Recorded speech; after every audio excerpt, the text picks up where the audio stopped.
اعوذ باللہ من الشیطان الرجیم بسم اللہ الرحمن الرحیم۔ اب آئیے بسم اللہ الرحمن الرحیم، اب یہ سورہ بقرہ شروع ہو رہی ہے۔ سورۃ البقرہ جو 286 آیات پر مشتمل ہے، تقریباً 2.5 پاروں پر پھیلی ہوئی ہے۔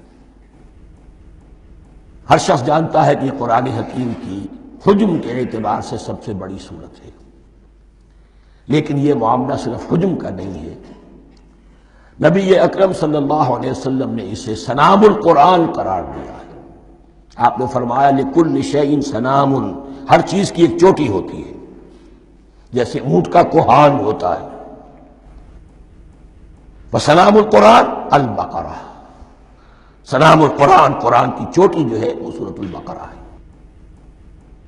یہ نوٹ کر لیجئے جو میں نے کل آپ کو جو مختلف مکی اور مدنی صورتوں کے گروپوں کے بارے میں بتایا تھا کہ یہاں سے اب پہلی منزل بھی شروع ہو رہی ہے اور پہلا گروپ بھی شروع ہو رہا ہے، اور اس کے ساتھ جو اگلی صورت آئے گی وہ اس کا جوڑا ہے، سورہ آل عمران، جس کی سب سے نمایاں علامت یہ نوٹ کیجئے، یہ بھی الف لام میم سے شروع ہوئی، اگلی بھی الف لام میم سے شروع ہوگی۔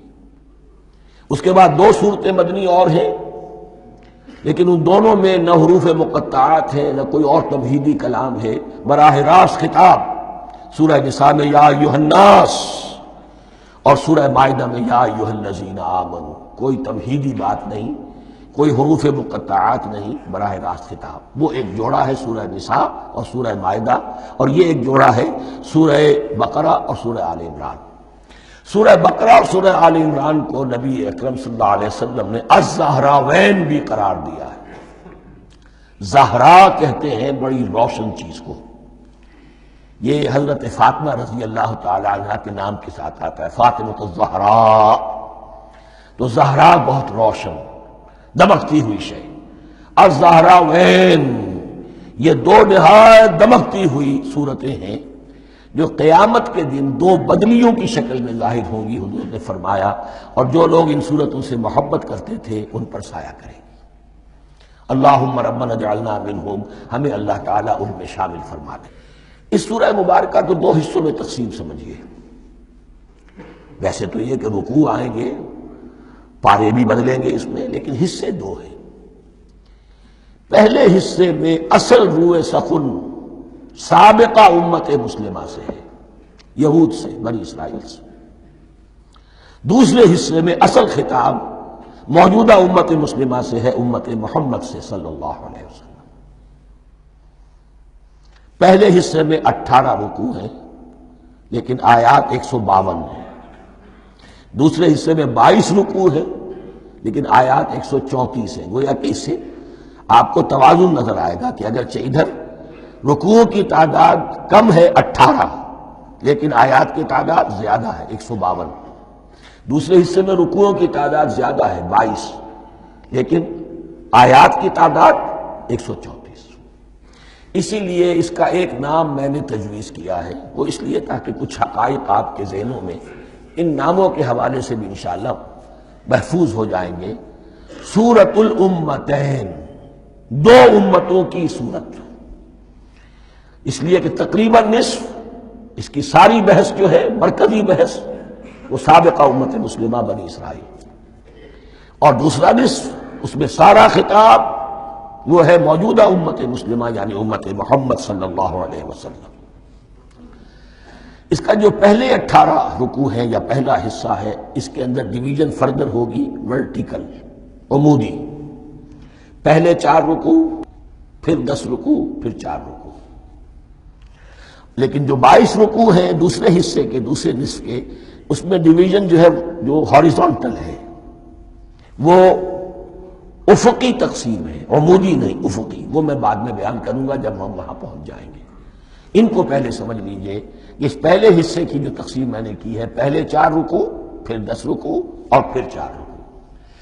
پہلے 4 رکوع یوں سمجھیے کہ پورے قرآن مجید کے لیے اس کی حکمت اور فلسفے کا جو حصہ مکی قرآن میں بیان ہو چکا تھا اس کا خلاصہ ہے۔ جب یہ صورت نازل ہو رہی ہے تو یہ تو مدینہ میں حضور تشریف لا چکے ہیں، 12-13 سال جو ہے گزر چکے ہیں، اور ان 12-13 سالوں کے دوران 2/3 قرآن نازل ہو چکا ہے۔ اس میں جو بھی حکمت، فلسفہ اور بنیادی دعوت، یہ جو چیزیں مکی قرآن میں بیان ہوئی، ان کا خلاصہ نچوڑ نکال کر یہاں 4 رکوعوں میں رکھ دیا گیا۔ اگرچہ ان میں بھی جب گہرائی میں آپ دیکھیں گے تو روح سخن جو ہے وہ بنی اسرائیل کی طرف ہے، وہ میں بعد میں عرض کروں گا، لیکن اضافی طور پر یہ سمجھ لیجئے کہ پورے مکی قرآن کے حکمت اور پیغام کا خلاصہ ان 4 رکوعوں میں۔ پھر 10 رکوع ہیں جن میں براہ راست خطاب ہے سابقہ امت مسلمہ، یا بنی اسرائیل۔ اس کے بھی 2 حصے ہیں۔ پہلے ایک رکوع میں دعوت ہے، بڑا انداز اس کا بڑا پیارا ہے، اس میں دعوت ہے، ایمان لاؤ محمد پر صلی اللہ علیہ وسلم۔ اور اس کے بعد 9 رکوع ہیں ملامت کے، ملامت، تنقید، تم نے یہ کیا اور یہ کیا اور یہ کیا، ہم نے یہ احسان کیے، یہ احسان کیے، یہ احسان کیے، تم نے یہ ناشکری کی، یہ ناشکری کی، یہ ناشکری کی۔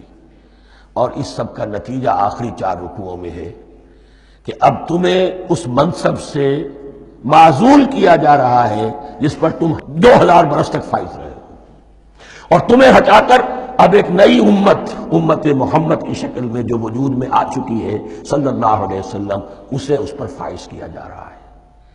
اور اس کی علامت کے طور پر اسے میں کہا کرتا ہوں کورونیشن، تاج پوشی۔ ایک امت معزول، دوسری امت اس کا نصب ہو رہا ہے، اس کی تاج پوشی کے لیے سمبل، علامت کیا ہے؟ قبلہ تحویل۔ وہ قبلہ یروشلم، سابقہ امت کا قبلہ اب ادھر رخ نہیں ہوگا، اب اہل توحید کا قبلہ یہ مکے کی طرف ہوگا، بیت اللہ کی طرف ہوگا۔ تو تحویل قبلہ کا مضمون ہے جو ان 4 رکوعوں میں آتا ہے۔